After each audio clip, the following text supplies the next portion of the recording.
Radio Pays depuis la crique Marguerite, on est sur la RN2, la route de l'Est, ici sur la commune de Roura en direction de Cacao, avec les habitants de la crique Marguerite, membres du collectif justement de cette crique, des habitants en colère qui ont créé un collectif il y a un peu moins de 2 ans de cela. Tony, vous êtes un des représentants de ce collectif. Qu'est-ce qui fait qu'aujourd'hui, après 2 ans après la création du collectif, vous soyez, j'ai presque envie de dire, plus en colère que jamais? Qu'est-ce qui se passe? Quelles sont vos difficultés? Eh bien en fait, ça fait 2 ans qu'on demande une piste correcte, simplement correcte, on ne demande pas que ce soit Versailles.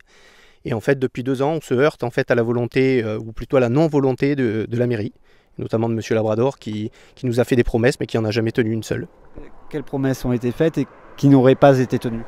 Eh bien en fait, on devait avoir des engins sous 15 jours, qui ne sont jamais arrivés. Après, c'est à chaque fois reporter en fait le problème, reporter ça vers la préfecture, une décision suite à une réunion, etc. Et là, on arrive donc en saison sèche, au moment où devraient se faire les travaux, et en fait, on voit qu'il n'y a toujours rien en fait. Donc, c'est compliqué. Avant de revenir sur justement les promesses ou qui n'auraient pas été tenues, quel est le problème de base? Eh bien en fait le problème de base il se pose pour tout le monde, en fait tous les gens qui habitent sur la piste.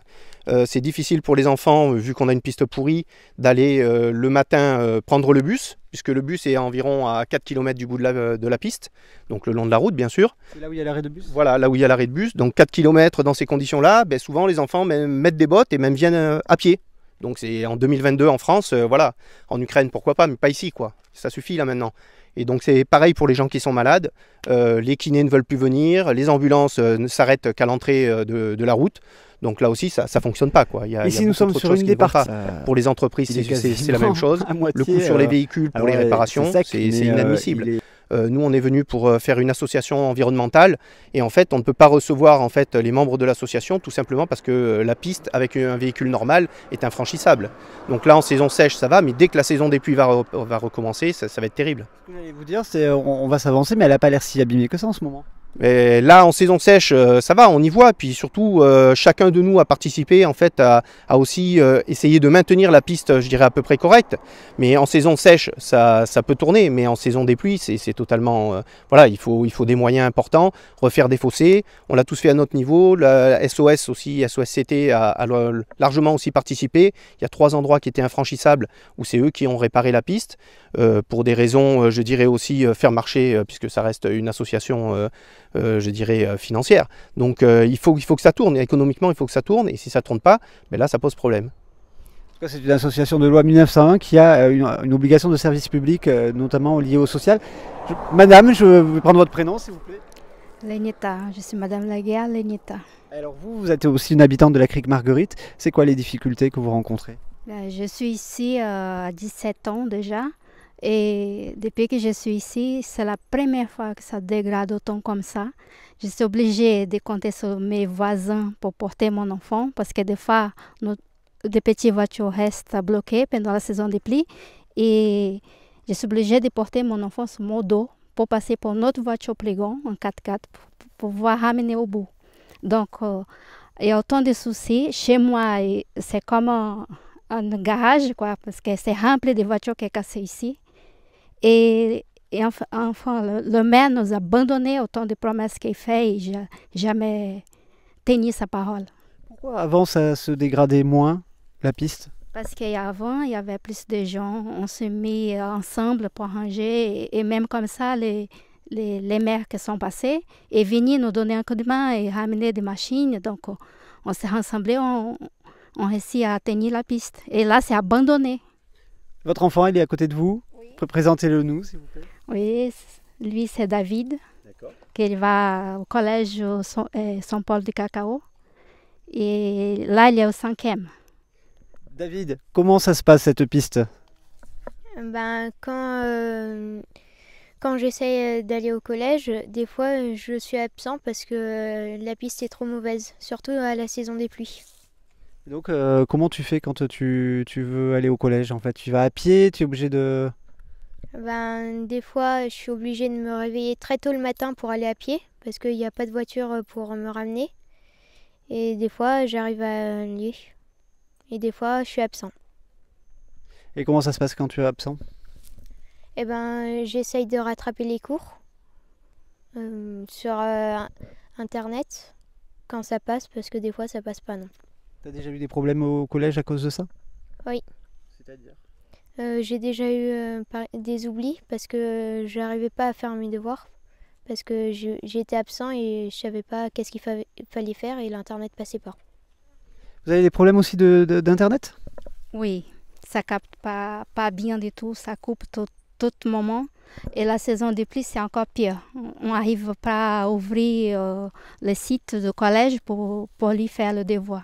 Parce qu'ici, il n'y a que 2 opérateurs qui passent un peu, mais ça passe mal chez moi. Orange et Digicel. Le Digicel, ça passe très, très, très mal. Et donc, il y a des moments que lui, il ne peut pas faire ses devoirs. Et c'est ça que j'ai contacté la direction du collège pour expliquer la situation. Parce que là, lui, il perd dans ses notes. Donc, il n'y a pas une bonne évolution à cause de ça aussi. Allez, on se dirige vers un autre habitant, Raphaël Philoxène, bonjour. Oui, bonjour. Votre voisine qui a employé le terme d'abandon, vous vous sentez aussi abandonné par le maire de Roura? Effectivement, on se sent très abandonné, à ne pas comprendre parce que nous payons des impôts et les impôts ne sont pas donnés, premièrement, et deuxièmement, on n'a même pas le strict minimum. Donc on n'arrive pas à comprendre comment les choses pourraient se faire, quoi. Quand vous dites strict minimum, c'est que vous n'avez ni l'eau ni l'électricité? Ni l'eau, ni l'électricité, une route super abîmée, bon, c'est la même chose que les autres ont dit, quoi. L'eau, vous payez les taxes sur l'eau? Je paye l'impôt foncier et je paye l'impôt sur la taxe d'habitation. Et vous demandez quoi là, vous aussi, aujourd'hui? Eh ben, je demande qu'on ait au moins une route potable, quoi. Et puis après, bon, ce qu'on peut avoir en plus, ce sera toujours mieux. Mais là, c'est pas normal. Ça fait combien de temps que vous habitez à Crique-Marguerite? Alors, ça fait depuis 92 que je suis à Crique-Marguerite. Et vous, j'ai dû quitter momentanément la Crique-Marguerite à cause de l'inconfort qu'il y avait. Et maintenant, je reviens là. Pourquoi vous revenez? Parce que j'aime la Crique-Marguerite. Et je souhaite que les choses vont évoluer. C'est une bonne réponse de dire qu'on revient parce qu'on aime la crique. Votre voisin, merci. Je vais prendre votre prénom et votre nom aussi, s'il vous plaît. Ouais, moi, c'est William Lucien. Ça fait combien d'années que vous êtes, vous, sur la crique? Depuis 91, depuis le temps de nouvelles, l'ancien maire, qu'on parle Holder, et enfin ce qui vient après. Et puis bon, parce que en tant que, on parle Crique-Marguerite, en tant que Holder était là, et ils voulaient faire, où ils ont construit un pont tout neuf, ça fait pas longtemps, de faire une route pour arriver au Roura, pour évaluer l'endroit, pour que les gens puissent avoir plus de facilité pour évoluer. Aussi que les gens qui n'ont pas de moyens. Être relié directement au bourg. Voilà. Parce que moi, je vois que lorsqu'il y a une facilité avancer, c'est tout un problème. Deux fois, je me trouve seul.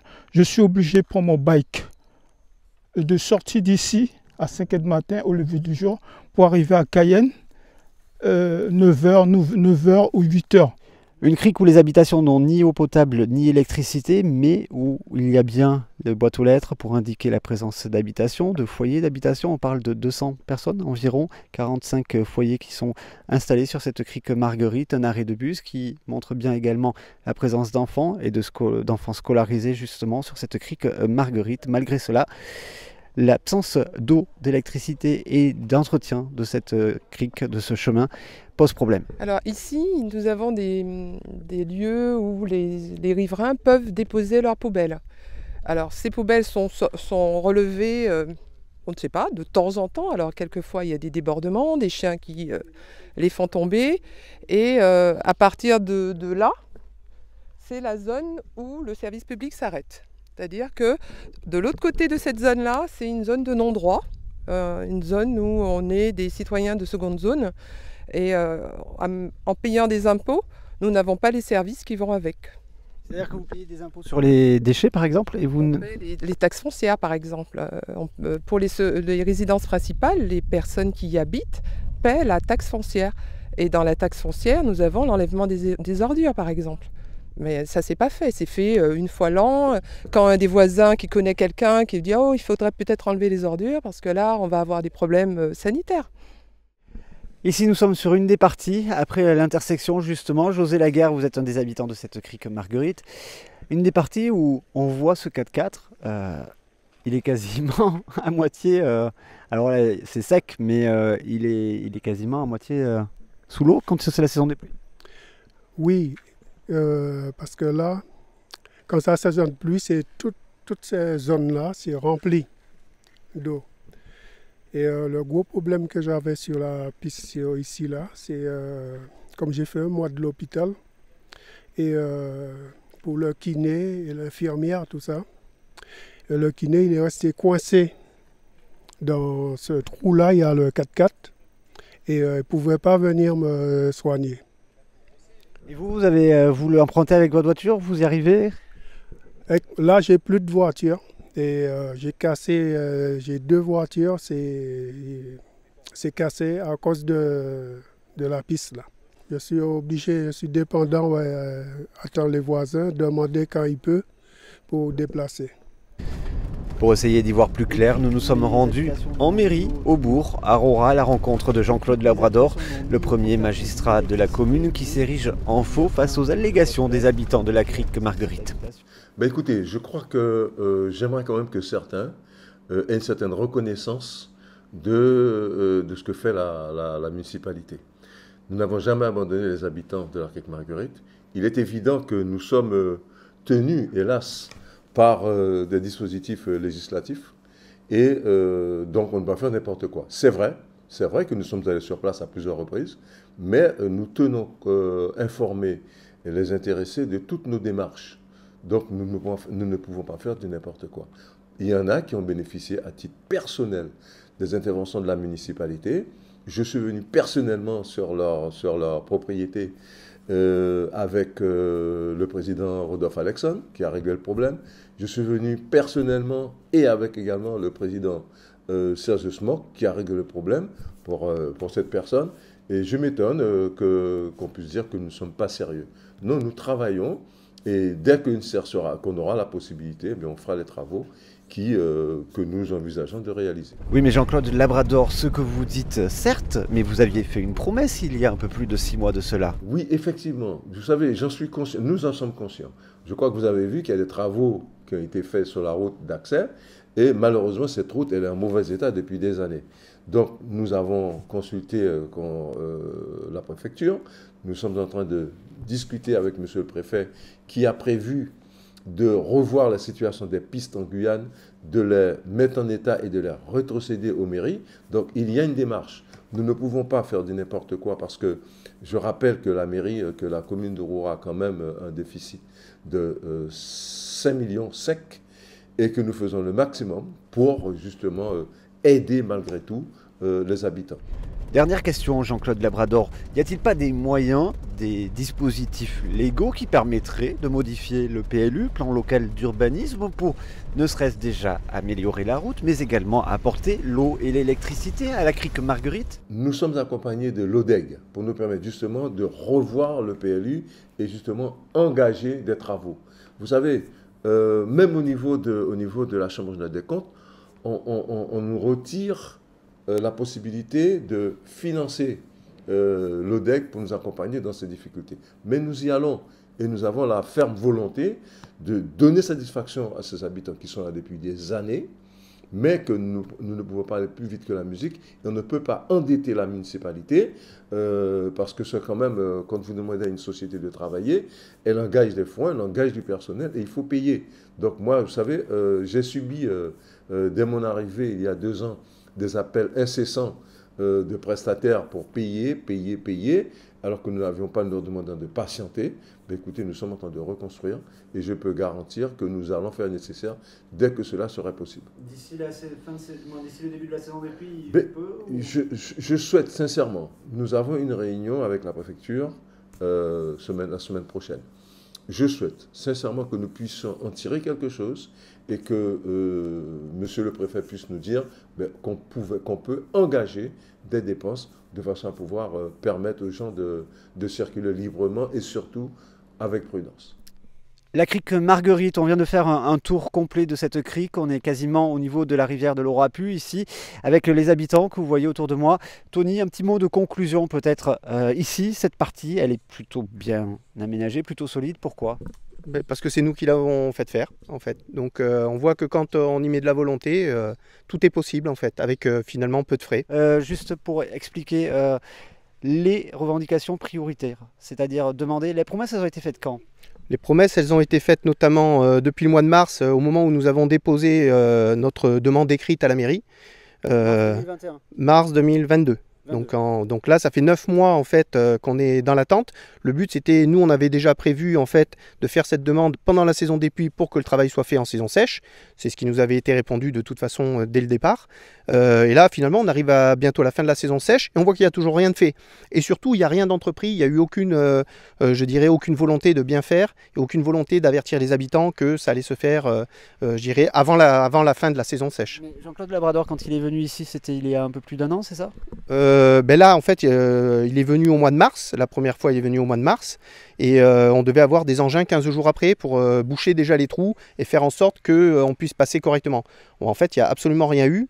Ensuite, on a fait, je dirais, par l'intermédiaire d'autres médias, je dirais...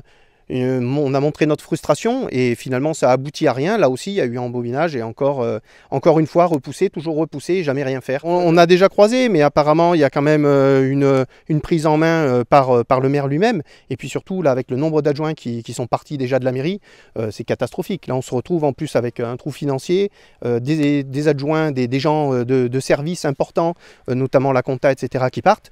Il y a quelque chose qui ne fonctionne pas dans cette mairie, c'est pas possible. Et nous on demande simplement qu'à boucher des trous et on montre que en fait. Vous ne demandez pas l'électricité et l'eau potable ? Ça viendra après, mais si vous voulez, on peut aussi demander une zone aéroportuaire. Mais bon, on va faire déjà les choses dans l'ordre pour venir chez nous, pour pouvoir rentrer, que les gens puissent se soigner, aller à l'école, aller simplement faire leurs courses et surtout pouvoir rouler de manière assez libre. En vérité, il y a 8 km de piste à faire. Nous, on a réussi à faire 800 mètres en une journée à 4 avec une petite pelle et un petit dina. Donc ça prouve bien qu'il y a quand même une mauvaise volonté de la mairie de faire quoi que ce soit. On est toujours à repousser, ils sont toujours en fait à nous faire attendre et à nous faire espérer. Et tous les gens sont dans cette optique-là. On attend de la mairie. Là, à un moment, stop, il faut mettre les pieds dans le plat. Et s'il n'est pas capable, qu'il aille faire autre chose. Voilà, c'est tout. En tout cas, ce sont vos propos. Jean-Claude Labrador a pu s'exprimer, il a répondu et on a entendu justement sa réponse dans ce reportage. Voilà pour ce point complet ici depuis la crique Marguerite. Merci à vous et à très vite sur Radio Pays.